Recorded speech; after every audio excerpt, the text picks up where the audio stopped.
talk to Pavan Guntupalli, who's joining us. He's the co-founder of Rapido. We'll talk about the future of mobility. Thank you, Mr. Guntupalli. What's the future of taxi services, let's say? Already we see e-vehicles are getting very popular. Can we say that taxis, autos, rides for hire in the future are going to bring about a greener transition faster? Definitely. I think that is the way of the future.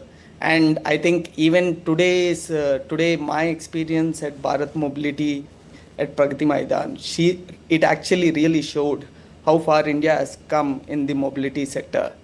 When we started Rapido 10 years ago, India was just a large consumer market, but not actually a leader in pushing the mobility sector forward.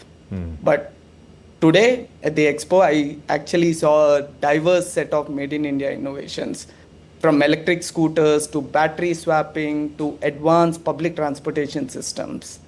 Indeed, Yeah. but what's the potential then of green hydrogen in your opinion? Green hydrogen. So I think, in my view, all these technologies, including green hydrogen and the electric vehicle charging, everything, they will coexist.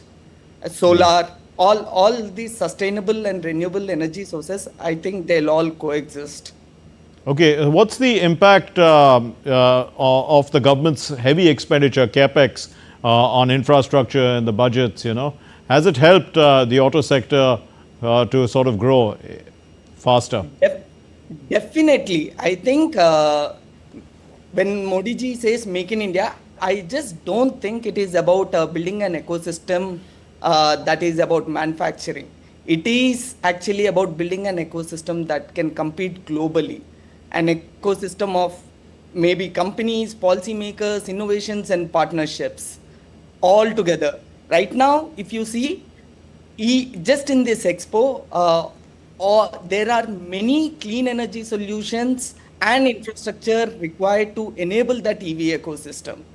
I see all these developments clearly pointing out to one loud and clear message. India is actually serious about achieving a greener and a more sustainable future. Okay, so India continues to be the fastest growing large economy, and India's growth is also driven largely by entrepreneurs like you with ideas, innovation. So what kind of a role is innovation playing in keeping this kind of growth momentum going? Are we sort of at the cutting edge? Because one of the C's that the Prime Minister talked about is cutting edge. Yes. Like, if you come to and this expo was actually captured the essence of this Atmanirbhar Bharat, where entrepreneurs across every corner of the country are developing cutting edge solutions. There were literally a lot of AI and IoT solutions for each problem in the country, for each problem in the mobility sector.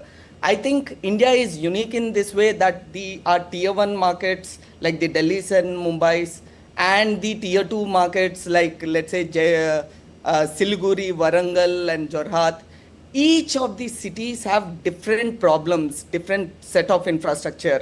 And today I could see that a lot more entrepreneurs are coming up with a lot more unique and customized solutions for our country. And even at Rapido, if you see, we started with bike taxi.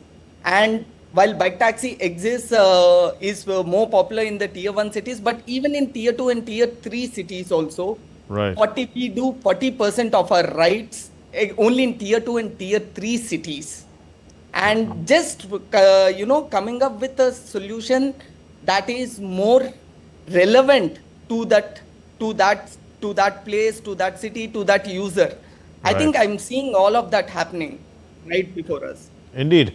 So let's look at investments also. What kind of investments are expected, or also needed in this mobility sector? And do you see that there may be a gap, a resource gap, and maybe difficulty also in trying to find finances? I think it's a journey. It's a journey.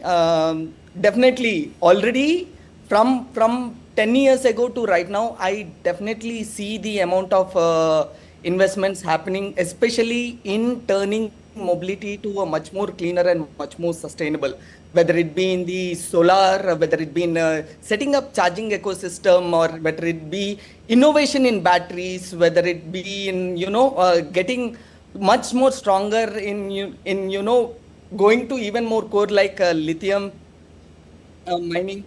So I see that the country has been steadily investing, and you can see the results. At least today, I myself have witnessed battery technologies that are way more lighter and way more faster as Okay. compared to anytime in ever in this country. And to that extent, that now I don't think we are just building for India. I think we or these solutions can compete on a global stage as well. Right. Thank you very much, Mr. Pavan Guntupalli. Thank you for joining Thanks for us having and me. helping us to understand the mobility sector from within. Thanks for being with Yeah. us.